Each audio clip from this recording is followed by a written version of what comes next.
आणि काय झालं तर काही महिन्यांपूर्वी नाही का एक मी सिनेमा बघितला होता.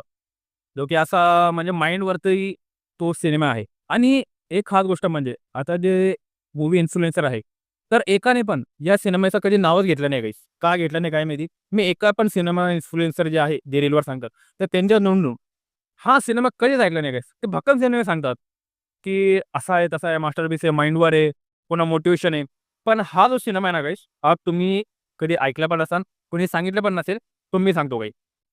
तर मी पाहिला होता मरामध्ये द ब्युटिफुल माइंड, जी की एक ट्रू स्टोरी आहे. 2001 मध्ये ती बनलेली आहे. आणि आपण सर्वांनी ग्लॅडिएटर मूव्ही बघितलेली आहे गाईस. तर ग्लॅडिएटरमधले जे ॲक्टर आहे, तर ते याच्यामध्ये आहे. आणि ही ट्रू स्टोरीवर म्हणजे ही बेस्ड आहे गाईस जी मूव्ही आहे. आणि याच्यामध्ये जे किरदार आहे ते ट्रू स्टोरी म्हणजे ट्रू लाईफमध्ये आहे. तर त्यांचं नाव आहे जॉन नॅश. तुम्ही जर Wikipediaमध्ये गेलात, Googleवर तर सर्च केलं जॉन नॅशबद्दल, तर तुम्हाला फार इन्फॉर्मेशन कळेल गाईस. आणि गाईस जर तुम्हाला मास्टरपीस मूव्ही बघायची आणि थोडासा म्हणजे रिअल आणि युनिक जर काही बघायचं असेल गाईस, तर ब्युटिफुल माइंड नक्की बघा गाईस. जी की मी फार इम्प्रेस झालो या मूव्हीनं, फार इम्प्रेस झालो.